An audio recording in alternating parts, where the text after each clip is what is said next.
It had been months since you saw anyone from Chrono or Kai. You could barely feel your body.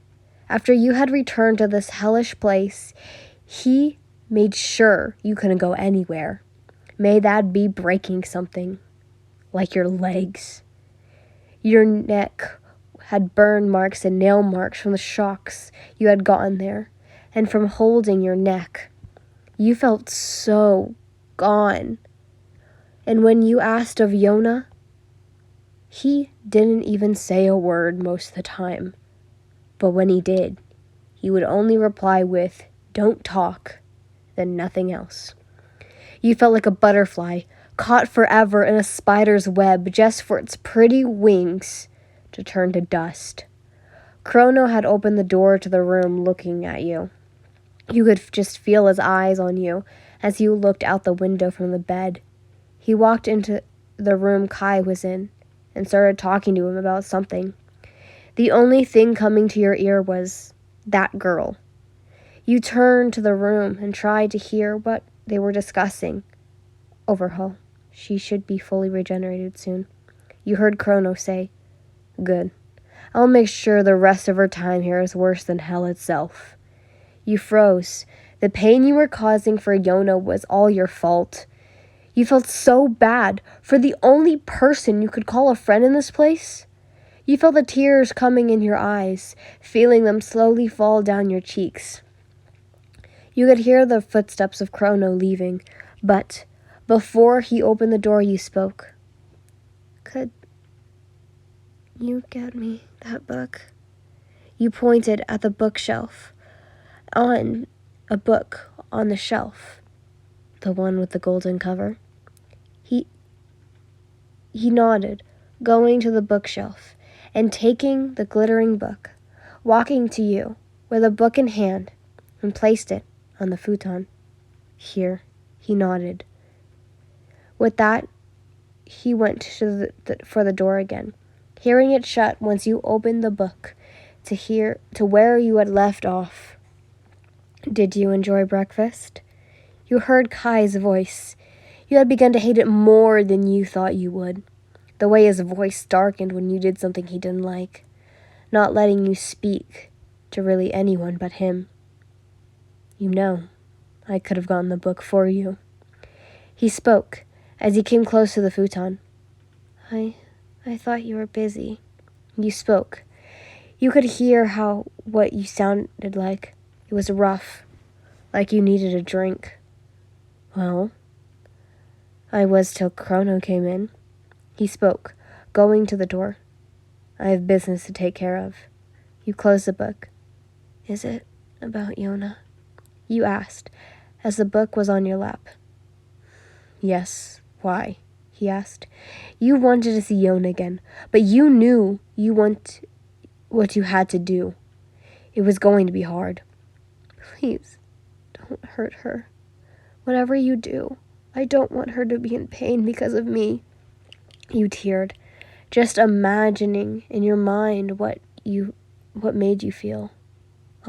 Just imagine in your mind made you feel pain. Just thinking how her body looked like when you left, covered in blood. Blood coming out of her eyes and nose. Probably stained the wooden floor as well. That's when you were harshly grabbed by the chin, seeing Kai staring at you. His yellow eyes glowed as you could feel the rage he held.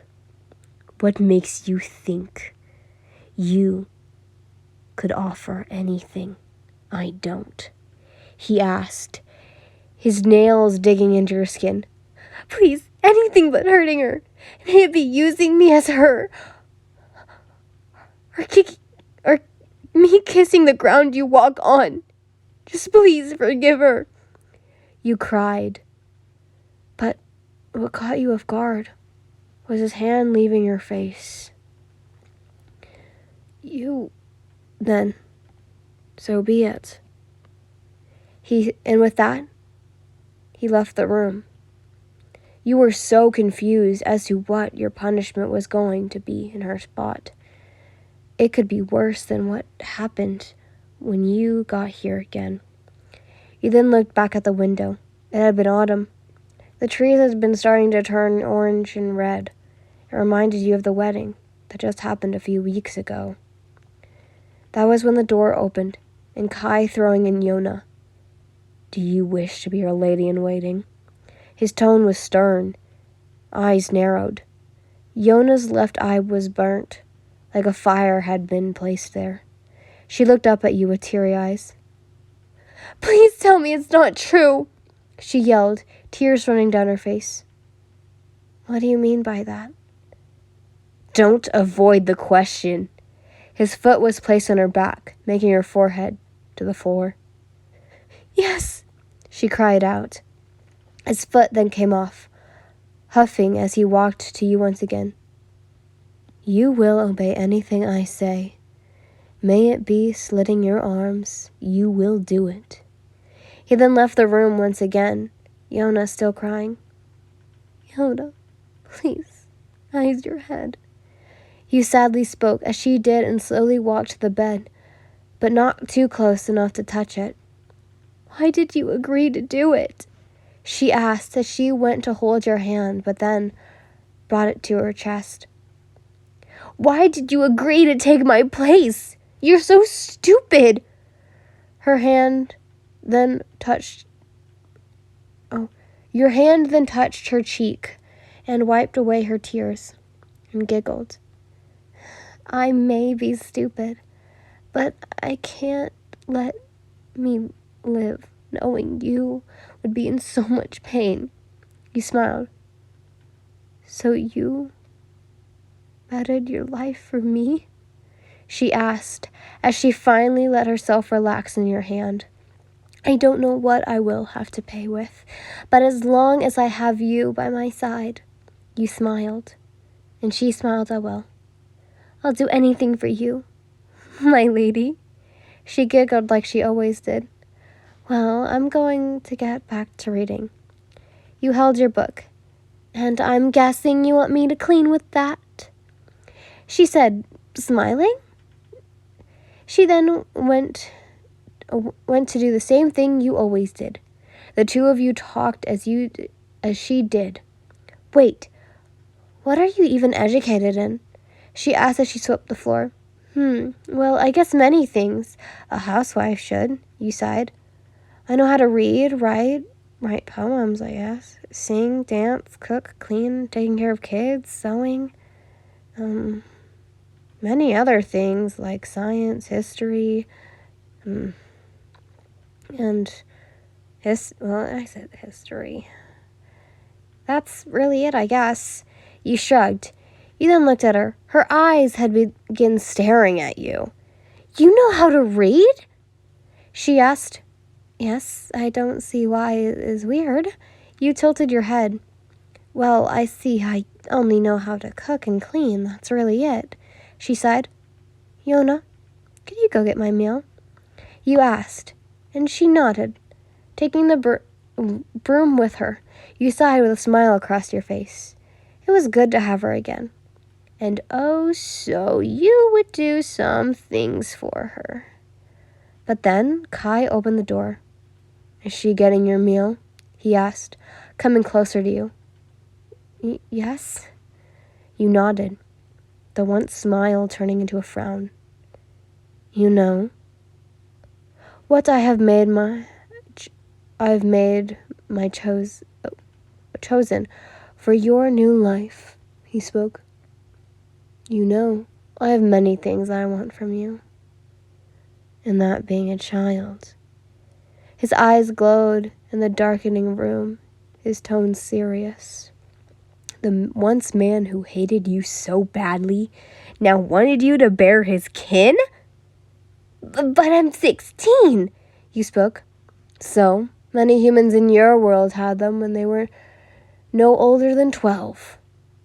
So, what's wrong with that? He cocked his head.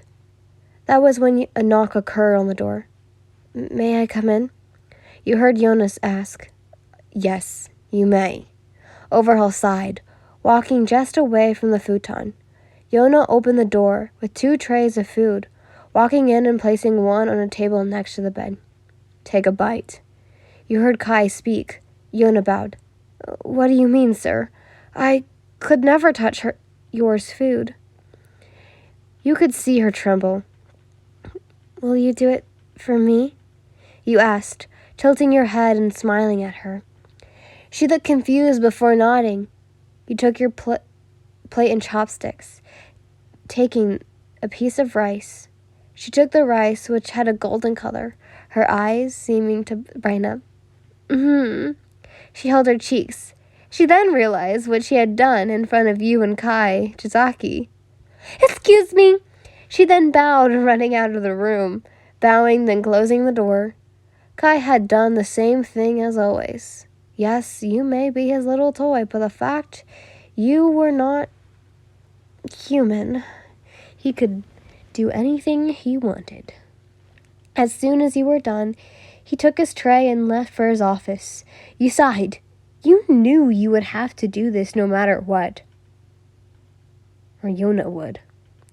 As you ate the golden rice, it was sweet, but also spicy. Enough to make you eat the whole thing. Yes, you surely did. Then once you got to the salmon, it was rich in flavor. It was slightly sweet as it touched your tongue. Your tongue seemed to tingle as it just touching it. When chewing, it felt like an explosion went off in your mouth, like those candies you used to eat. After you had gotten done eating, you placed the tray next to the bedstand. You then laid down, staring at the ceiling. You were bored. Being trapped in one room did not sit well with you. So you just closed your eyes. The darkness and the sound of the brush moving from the other room. You begin to think of your time in your world, the way your family all came to see you, crying and saying how worried they were and how glad to see you again. After Kai had been done working on his paper, seeing it was now way past time for bed, he walked to his room to see you asleep. The way your hair was placed over your face and on the silk pillow underneath you. The light of the candle and the moonlight shining on your face and arms. He took the book from the bed and placed it on where it should be, dressing into something more comfortable and laying down next to you, playing with the strands of hair, feeling how smooth it had gotten since you first got here. The way your chest fell and rose as you slept. It was just all so perfect. The way your lashes slightly fluttered as you slept. He brought his nose close to you and inhaled your scent. It was sweet. The smell of hydrangeas coming into his sense. It was like a drug to him. Something he could be left with. Something he would kill for. Just to have more. He lifted his head enough to see your face and laid a kiss on your head. The moment you had woken up, the sun had been shining through, Kai not being in bed. Yona bursted open the door and bowed. "Yin," she ran over to you. "There's going to be guests coming," she whispered. And they're not nice." She looked worried. "What do you mean?" you asked. "Well, say the last time they were here, they killed 10 people. Oh, demons," she whispered. I'm just worried, okay?" she huffed. "It's fine. I would be worried if I saw them with my eyes." You sighed. "What about breakfast?" you asked. "Well, see, there's going to be here at..." She then looked at the clock. "In about 2 hours. So they don't want you eating when they come... Not eating when you come here because it's rude?" She spoke. "Oh, shit, I forgot your clothing." She then hurried to leave the room. After some time, she had returned with many fabrics of clothing. She helped you get out of bed since your legs were starting to let you be able to walk. I may need your help getting around." You sighed as she dressed you in the first of many. "Of course, my lady," she giggled, teasing. "Oh, stop," you spoke, laughing with her. She placed 3 layers of clothing on you, making you feel ready to fall over since they were all heavy. "Now sit." She sat you down, taking out a brush and some makeup, putting the red liquid on your lips and red powder over your eyes. She then held up a mirror for you two to see yourself. You were shocked. You looked so good, so different from many makeup others had put on you and yourself. Now for the shoes, she spoke, helping you stand. The shoes had been somewhat of a Micah would wear, having a couple inches off the ground. You walked around the room, practicing walking as Yona changed into something more elegant outfit than the other workers wore. Are you ready, Yin? She asked as she finished. You nodded. I think I got the hang of this now, but I think I need some help walking longer distances. She nodded, coming to the open door for you. You both walked through the hallway, Yona telling you which way to go, since she was supposed to be behind you at all times. The more you two walked, the more people you saw, till you saw a man walking the way you were. The man was chubby, like he could fit a whole entire pig inside him. His skin looked a color of tan, but the fangs and dark scleras. Once you were about to pass him, he yelled at you, grabbing your arm as you passed. Hey, you lowlife! You are to respect your higher-ups! As he grabbed your hair and threw you to the floor, as others gasped at what they were seeing from bowing. Yona gasped as she kneeled to your side. How dare you? Do you know who she is? You heard Yona shout as you coughed. Why should I care? She looks like a fucking whore, he spat, spit coming from his mouth. She is Yin, the lady of this house. Oh shit, that was supposed to be Kai. Who cares? You heard Kai as Yona cleaned your forehead, having a liquid trailing your forehead. Chisaki, I didn't take you to have hoes as your mistress, the man chuckled. I don't. I wanted her to wear that. You could slightly see him since your eyesight was blurry, but you could see something around him, like it was a dark cloud was over him. You know, if you weren't a guest, I would have killed you just for laying a hand on her. But I'll do something else. He grabbed the man's arm. The man began to scream and cry as steam came off it. That will hopefully teach you a lesson. The man fell to the floor holding his burnt hand. Kai then looked at you and Yona, your vision slowly coming back as the blood had been cleaned off. Yona helped you up as she bowed, not the way she used to. Her back was arched and her arms were in front of her face. I came to give this to you, Kai said as he placed a hairpin in your hair. It was in a hydrangea. Thank you, he spoke coldly, looking away. I'll take it from here, he spoke. Yona nodded as she left you behind. You followed Kai as he went through the halls till you were met with a room, with a table in the middle, and a couple of men were sitting there. Even the master was there. What caught you off guard was that there was a young woman. She had been gorgeous, her bosoms much bigger than yours, her face having a bright pink hue to it. She had been smoking out of a pipe, blue smoke coming out of it, and her mouth. Kai, there you are. I've been waiting to see your little lady, she spoke, looking at you. She got up from her seat. You wouldn't mind if she sat with me? She asked, going behind you and holding your shoulders, smelling the smoke when her head went by yours. Kai sighed. No, she will be sitting with me. Oh, why don't we both sit by her? She then pulled you along and sat down next to you. Once you three had been seated, two others came in the room. The man you had just met and an older woman. This time her skin seemed to be on barely. Her hair was pure white, and she sat opposite of you. You swear you could see her bones crack. After everyone was seated, food was brought out, seeing many things you have never seen before in your life. Here, my lady, this one is my favorite. You looked at the dish. The fish on the dish was a green color, and the fruit was red. She will not be having that. Kai spoke as he pushed the dish away. Oh, but Kai, I think she'll like it, she giggled. I don't think she's interested in flesh. Kai spoke. You froze, looking at your own food, holding your chopsticks, looking at every detail of the food. Nothing looked wrong. Kai, is this normal food? You whispered, hearing the young lady eat her food. It is. No worries. He spoke. He sighed and ate his food. The food was the same as always, with greater flavor. Well, may I ask the young lady a question? Asked the older lady, who sat across from you. You looked up at the older woman. Yes, what may you need?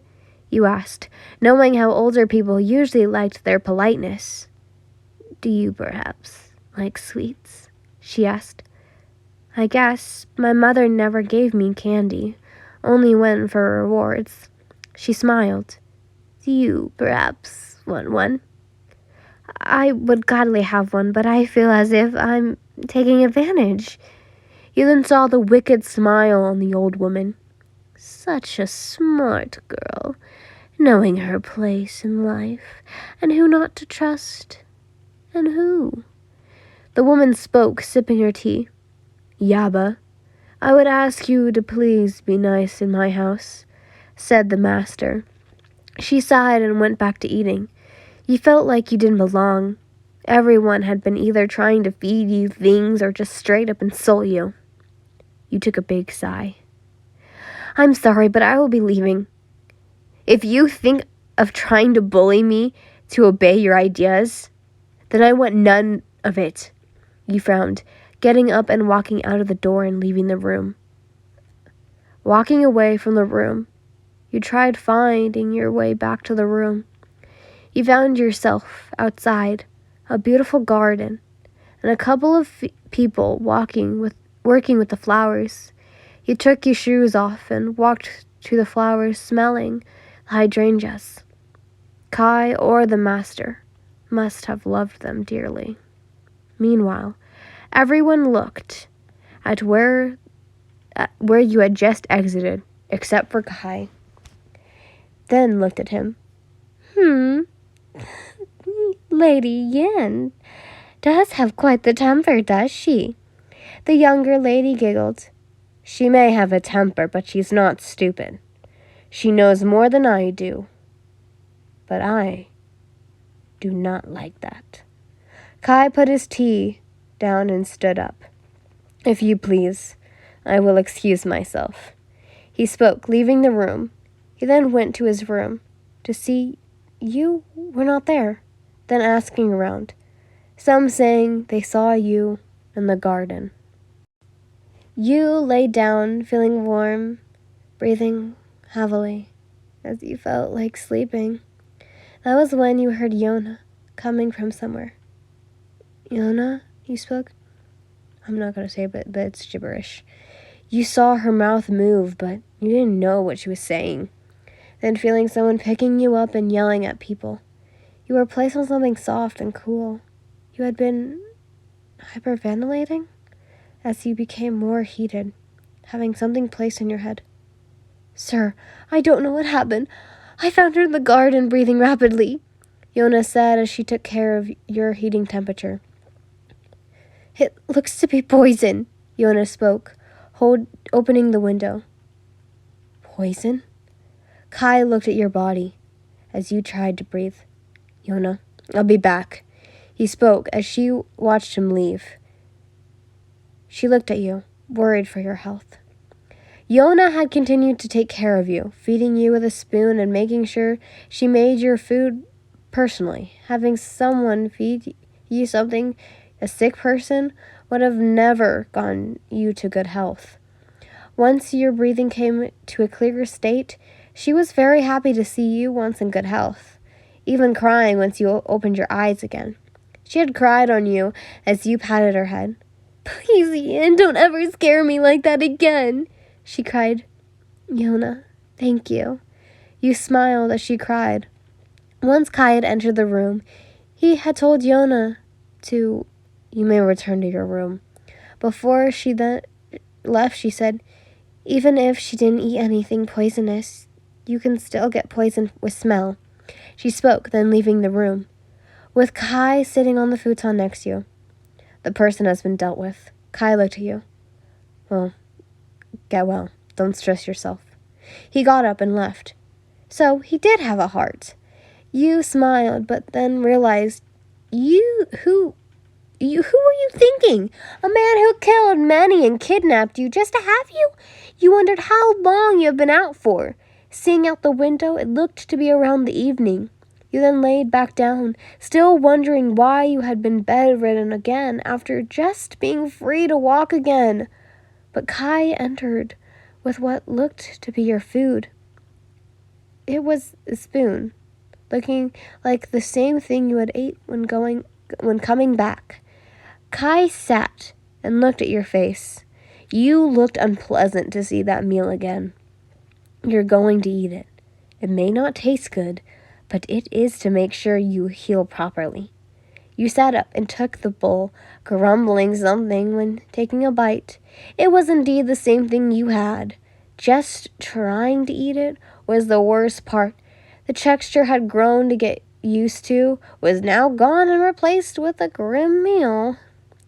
I don't know why you're making such a great deal about it. It was the same as with she gave you when you were out. Kai then got up and walked to his office. Once you had finished, you had gone out of the bed and walked to the window, closing it. You had gone chilly. Walking back to the bed and laying down, you watched as animals flew around the window. You wished you were them, flying around and doing what you wanted to do. "Yin," you heard Kai speak. "Yes?" you asked, tired. You felt Kai lay in the bed and pull you close to him, holding you by the waist. But what caught you off guard was that he began to lay kisses on your neck. "Kai!" you gasped, trying to wiggle out of his grasp. But the more you moved, his hold on you got tighter.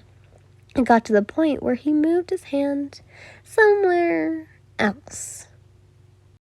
Hello guys, I hope you guys enjoyed. I'm starting to write this again because I got full permission to continue this story.